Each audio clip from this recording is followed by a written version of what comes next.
You will feel confident on only today. नमस्कार दोस्तों, स्वागत करता हूं आज ओनली टुडे पे। बहुत ही नया टॉपिक, सब कुछ नया, हर चीज नई। ठीक है, आज आपको यहां देख रहे होंगे क्या लिखा है, world war one the great war.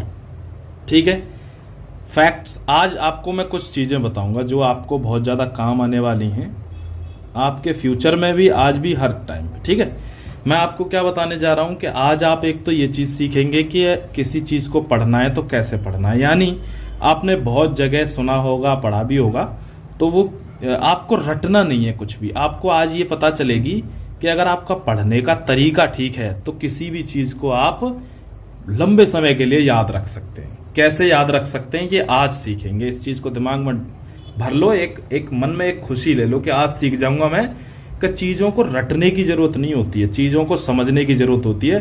Theory के जो सब्जेक्ट हैं, जैसे ये टॉपिक किसका है, वर्ल्ड हिस्ट्री का टॉपिक है, लेकिन ये उनके लिए भी बहुत इंपॉर्टेंट है जो किसी एग्जाम की प्रिपरेशन कर रहे हैं, चाहे वो स्टेट सिविल सर्विसेज हो, चाहे यूपीएससी हो। और ये उनके लिए भी इंपॉर्टेंट है दोस्तों, जो जानना चाहते हैं, इतिहास को जानना चाहते हैं जो। ठीक है, तो ये सबके लिए इंपॉर्टेंट है।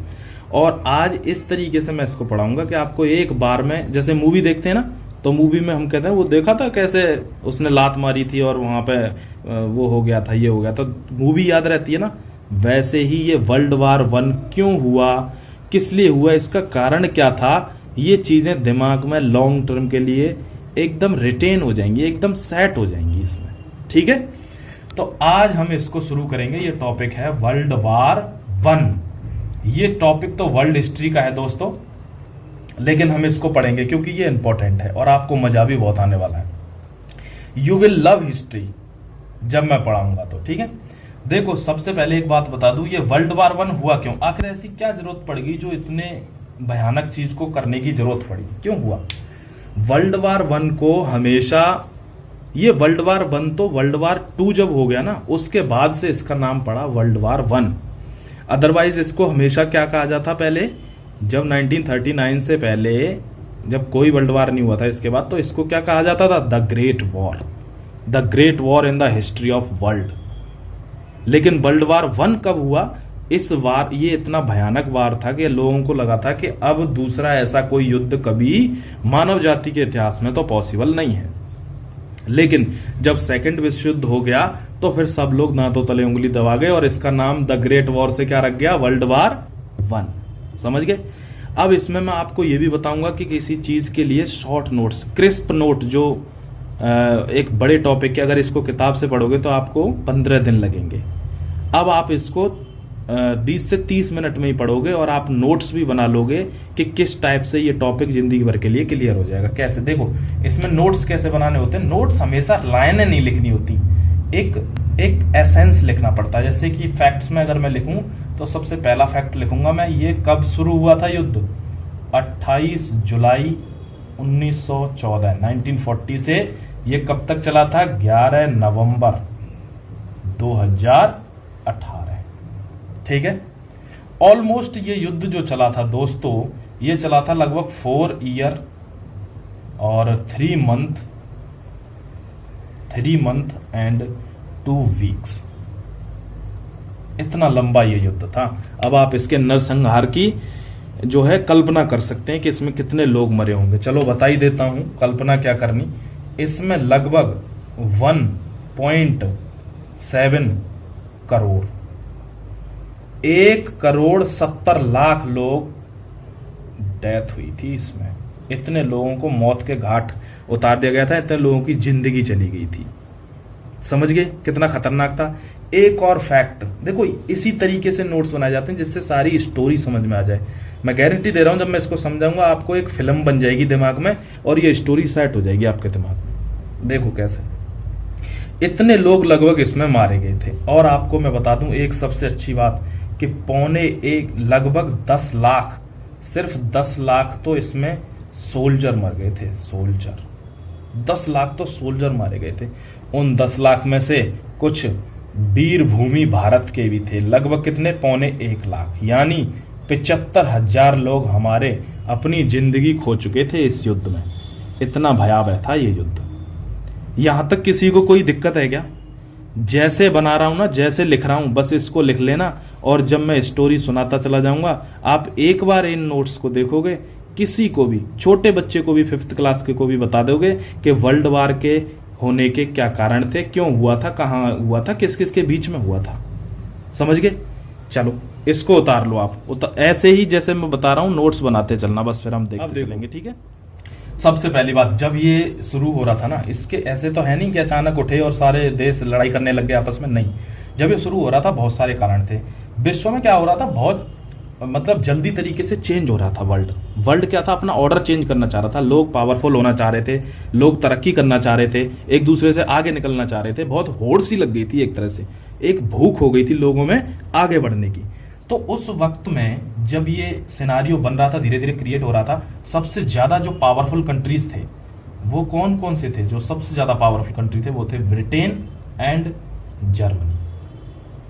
ये दो कंट्री बहुत ज्यादा, मतलब क्यों पावरफुल थे? क्योंकि दे वर फेसिंग मैनी रिवॉल्यूशंस, चाहे वो मैन्युफैक्चरिंग का रिवॉल्यूशन हो इंडस्ट्रीज में, और इलेक्ट्रिकल रिवॉल्यूशन हो, और सोशल रिवॉल्यूशन हो, इकोनॉमिकल रिवॉल्यूशन हो, पॉलिटिकल रिवॉल्यूशन हो। इतने सारे क्रांति आ रही थी इन देशों में कि इनकी वजह से ये बहुत डेवलप कर गए, बहुत ज्यादा डेवलप कर गए ये कंट्री। तो सबसे ज्यादा पावरफुल ये कंट्री थे। मतलब आप ये चीज तो जानते हैं कि ब्रिटेन तो खैर वो तो दादा रहा है सबका ताऊ, इसने हर जगह मतलब ऑलमोस्ट मेड और फॉर्म a कॉलोनी एवरीवेयर। मतलब हर जगह इसने एक अपनी कॉलोनी बना रखी थी, इतना पावरफुल था ये। बिजनेस करते थे लोग, बिजनेस के लिए जाते थे, कॉलोनी बना लेते थे अपनी। समझ गए? ऐसे ही जर्मनी में सेम, इसमें ऐसा इंडस्ट्रियल रिवॉल्यूशन आया जर्मनी में कि हथियार, वेपन, ठीक है, वेपन, तोप, गोले, बारूद, कट्टा, बंदूक, छैनी, हथौड़ा, इतना ज्यादा मैन्युफैक्चरिंग का रिवॉल्यूशन आ गया कि ये भूखा हो गया हथियारों के लिए कि भाई हथियार लाओ कहीं से भी, पावरफुल तभी बनेंगे जब हथियार आएंगे। ठीक है, ये इतना खतरनाक रिवॉल्यूशन था। अब एक बात आप समझ लो, ये दो लोग उस समय बहुत पावरफुल थे। तो कभी भी दोस्तों, जहां दो ग्रुप बनते हैं वहां गुंडागिर्दी तो शुरू होती है। ये दोनों थे, दोनों ने क्या करा, अपनी अपनी गैंग बनाना शुरू कर दिया, मतलब ग्रुपिज्म होना शुरू हो गया। आपस में दोनों ग्रुप बनाने लगे, ये अलग ग्रुप बनाने लगा, ये अलग ग्रुप बनाने लगा, लोगों को इकट्ठा करने लगे कि भाई तू मेरे पास आ, मैं ज्यादा पावरफुल हूं, वो कह रहा तू मेरे पास आ, मैं ज्यादा पावरफुल हूं। इस टाइप का इनमें ग्रुपिज्म होने लग गया। यहां तक बात क्लियर है? अब देखो आगे, जब ग्रुप बनते हैं, जैसे कॉलेज स्कूलों में नहीं बनते ग्रुप कि भाई आज वो फलाने के उसने उस पर हाथ उठा दिया, कल उसको कूटेंगे। ऐसे ही इनमें ग्रुप बनने लग गए कि कोई किसी के मैटर में अगर पंगेबाजी करेगा तो भाई हम उसको नहीं छोड़ेंगे। देखो क्या क्या था, एक ग्रुप बनने लग गया अलाइड पावर्स। एक ग्रुप का नाम क्या था? Allied powers. और दूसरे ग्रुप का नाम हो गया सेंट्रल पावर। कौन सी पावर? Central power. इन दोनों ने ग्रुपिज्म शुरू कर दिया, दोनों कंट्रीज। देखना एकदम पिक्चर की तरह क्लियर हो जाएगा सिस्टम।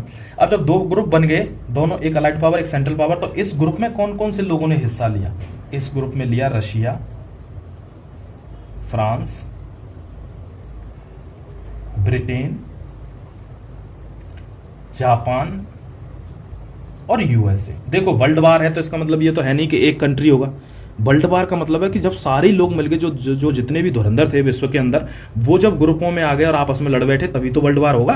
कोई दो लोगों के बीच की लड़ाई को वर्ल्ड वार थोड़ी कहेंगे। सेंट्रल पावर, देखो सेंट्रल पावर में कौन से देश थे? जर्मनी, ऑस्ट्रिया, हंगरी मतलब पहले क्या था, चलो बताऊंगा अभी, और ऑटोमन एम्पायर। इनको ऐसे ही लिख लेना भाई, बहुत ही छोटे 1.5 पेज में तुम्हारे पूरे वर्ल्ड हिस्ट्री के नोट्स आ जाएंगे। आप 2 मिनट में याद करके किसी भी एग्जाम में चले जाओगे, क्वेश्चन गलत हो जाए मुझसे कह देना।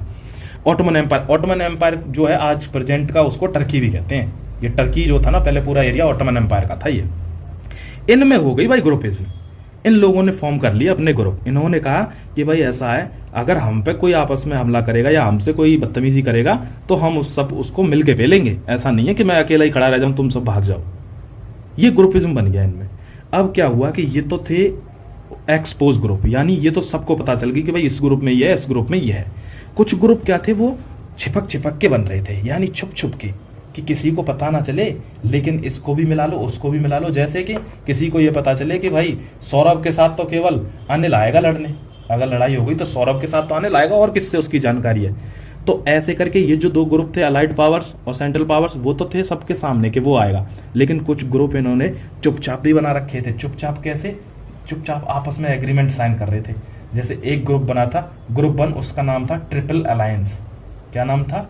Triple alliance. एक दूसरा ग्रुप बना, ग्रुप टू, और इसका नाम क्या था? इसका नाम था ट्रिपल एंटेंटे। एंटेंटे मत बोलो इसको बोल लो आप एंटेंटे, क्योंकि एंटेंटे बोलेंगे तो वो थोड़ा वो हो जाएगा। इसको ऐसे बोलो, ऑन टोंटे, ये है इसका असली नाम। तो एंटेंटे याद करने की वजह से कर लिया था। तो ये दो ग्रुप फॉर्म हो गए। ये दो ग्रुप जब फॉर्म हो गए आपस में, अब क्या था कि इन ग्रुपों में देखो, जो ट्रिपल अलायंस का ग्रुप था उसमें कौन कौन से देश थे? एक तो जर्मनी था, एक क्या था? Austria Hungary. वही ऑस्ट्रिया हंगरी, ये पहले एक ही कंट्री हुआ करते थे। अब इसमें एक इटली और आ गया। इसमें उन्होंने कहा कि भाई मैं चुपचाप ग्रुप नहीं बनाऊंगा, ऑटोमन एम्पायर ने मना कर दिया, इटली आ गया उसकी जगह। इधर छिप के कौन कौन ग्रुप बना रहे थे? ब्रिटेन, रशिया और फ्रांस। देखो दोस्तों, मैं इस चीज को आपको अभी मैप में भी दिखाऊंगा, जब होगी फिल्म असली क्लियर कि अच्छा ये मैटर है इसमें, इसलिए ये सब हो रहा है। तो आप ये समझ जाओ कि ये तो थे चुपचाप वाले ग्रुप जो छुप के बना रहे थे कि भाई अगर लड़ाई होती है तो तुम भी आ जाना। वो जो पहले ग्रुप थे, अलाइड पावर, सेंट्रल पावर, वो एक्सपोज वाले ग्रुप थे। अब आते हैं कि असली मेन रीजन क्या थे। ये नोट्स बनाते जाना, लास्ट में 2 ही पेज के निकलेंगे। ये पूरी बुक पढ़ने की जरूरत नहीं होती है यार, पढ़ने के तरीके तो सीख लो और कहानी भी याद हो जाएगी। अब देखो रीजन क्या थे, फैक्ट्स में क्या लिखेंगे हम, जो मेन रीजंस थे कि कैसे ऐसे रीजन हुए कि देश के विश्व को वर्ल्ड वार में धकेल दिया गया। कैसे? देखो, सबसे बड़ी बात तो सबको पता चल गई थी आपस में कि ग्रुप फॉर्म हो रहे हैं। Group formation was one of the reason. ठीक है, एक तो सबको ये था कि भाई मिल के ग्रुप बना रहे हैं यार, क्या मतलब है ये, इस टाइप से तो लड़ाइयां होंगी, ग्रुप बनाओगे। दूसरा क्या रीजन था कि रेस ऑफ बीइंग पावरफुल, यानी सब लोग पावरफुल बनना चाह रहे थे। एक भूख बढ़ गई थी, सब में पागल हो गए थे। Race of being powerful, power इकट्ठे करने की भूख बढ़ गई सब में कि भाई मेरे को पावर चाहिए, बिना पावर के अब गुजारा नहीं हो सकता। तीसरी चीज जो अंग्रेजों का जन्मसिद्ध अधिकार है, इंपीरियलिज्म कि कॉलोनी बनाओ, व्यापार करो और वहां का पैसा इंग्लैंड में भेज दो। समझ गए? यही पॉलिसी पहले इन दोनों की थी, ब्रिटेन की भी और जर्मनी की भी। आप क्या समझते हैं कि जर्मनी की कहीं कॉलोनी नहीं थी? अभी बताऊंगा आपको आगे चल के। ठीक है, इंपीरियलिज्म। एक और कारण क्या था, एक ये तो थे इसके मेन कारण जो ये युद्ध में धीरे धीरे धकेल रहे थे। लेकिन मेन दिक्कत क्या हुई, जो कहते हैं कि जो असली कांटा था वो क्या था?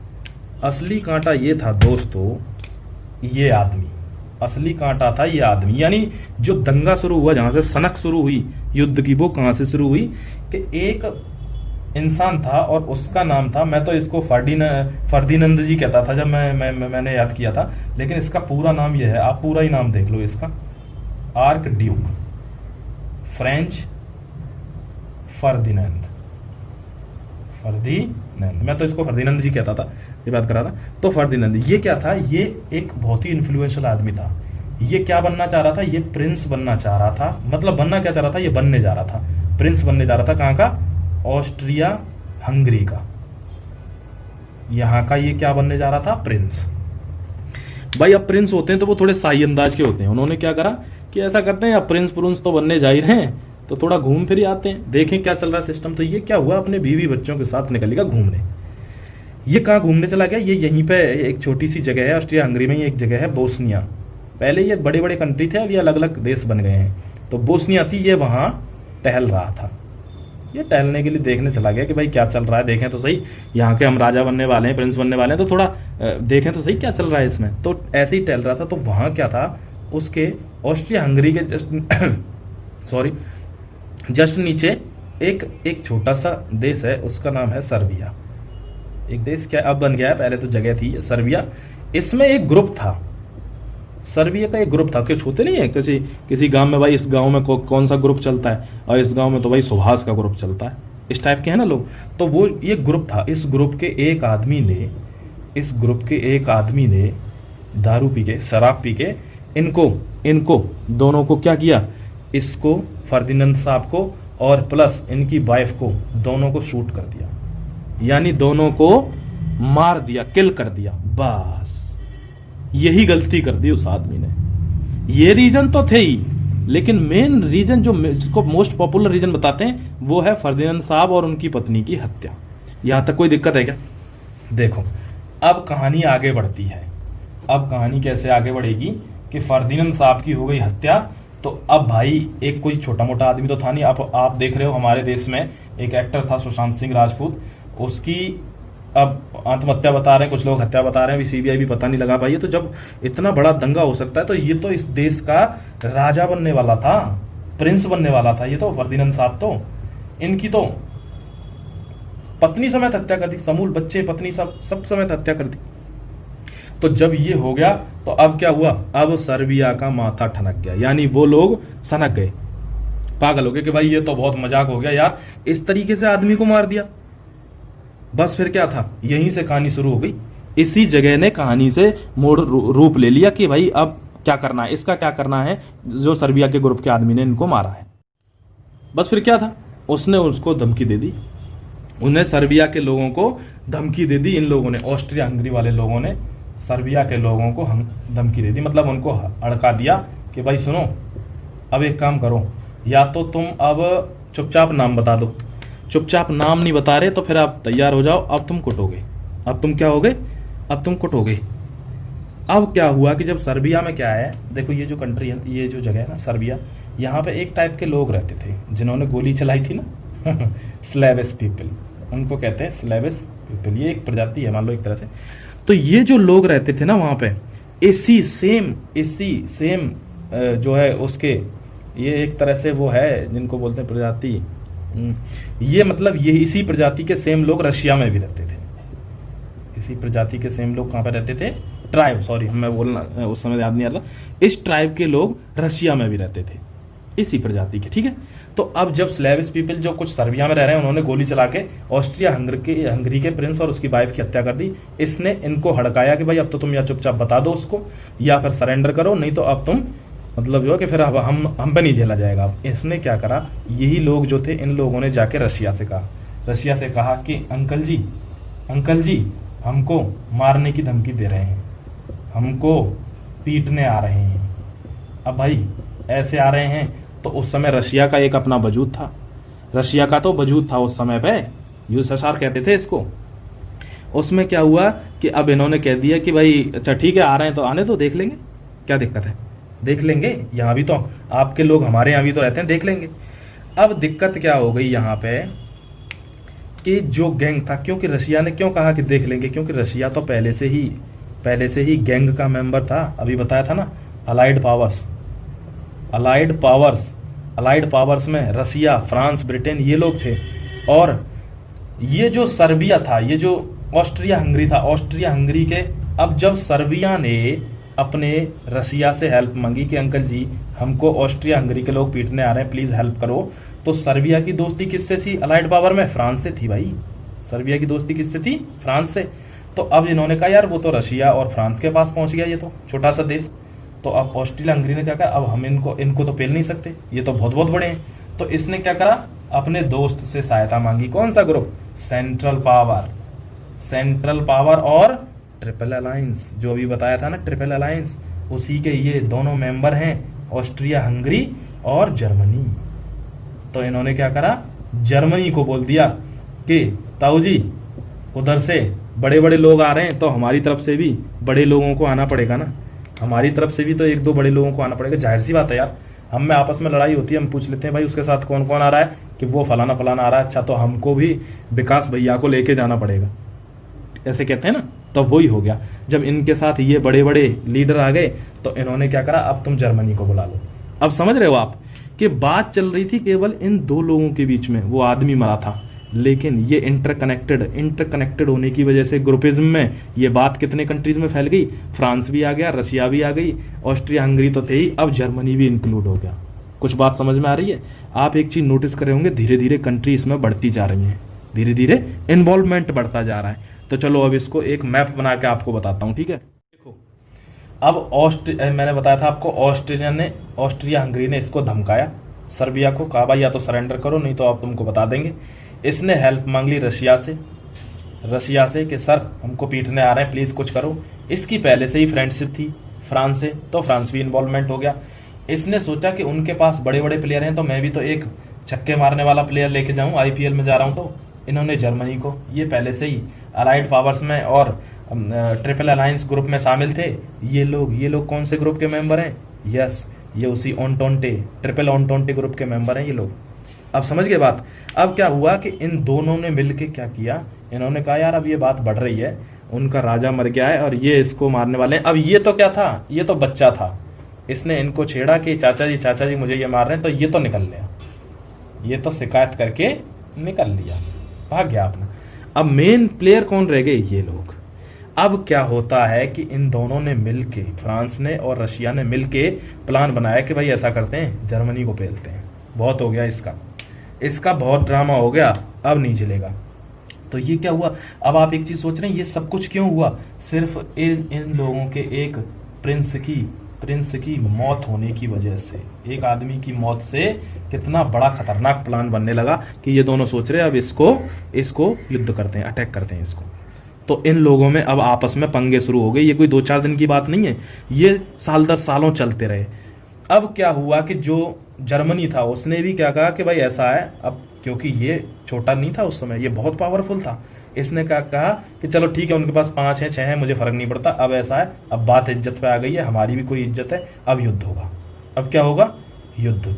और वार डिक्लेयर हो जाता है जुलाई में। देखो इस आदमी को जो गोली मारी थी ना, वो जुलाई में मारी थी। कब मारी थी? जुलाई में, 1914 जुलाई में मारी थी। जर्मनी इतना उतावला था क्योंकि इसको इज्जत की बहुत पड़ी रहती थी। इसने कहा बात इज्जत पे आ गई है, ऐसे नहीं है, अब कोई भी हो अब युद्ध होगा। इन्होंने अगस्त में ही, माय डियर, इन्होंने अगस्त में ही कह दिया कि अब युद्ध होगा, 1 महीने बाद ही। समझ गए? अब बोलता है कि अगस्त में युद्ध होगा, तो फिर क्या हुआ? अपनी पावर की वजह से इन्होंने क्या करा? डिक्लेयर करा कि अब युद्ध लड़ेंगे। और एक मैप बना दूं क्या? देखो, हाँ मैप बना देता हूं, मैप से ही समझ में आएगा आपको कि कैसे युद्ध एक्चुअली में हुआ कैसे, तब आपको क्लियर होगा। एक रफ मैप देख लो आप, इससे आपको थोड़ी फिल्म क्लियर हो जाएगी। ये जरूरी है क्लियर होना फिल्म, ठीक है? देखो ये रशिया है, ये टर्की है। पहले ये पूरा ऑटोमन एम्पायर हुआ करता था, टर्की है, ऑस्ट्रिया हंगरी हो गई, ठीक है? ये जर्मनी है, यहाँ फ्रांस है और यहाँ है ब्रिटेन। इसके इधर वो कंट्रीज हैं यूएसए और वो यहाँ पे नीचे अफ्रीका है, ठीक है?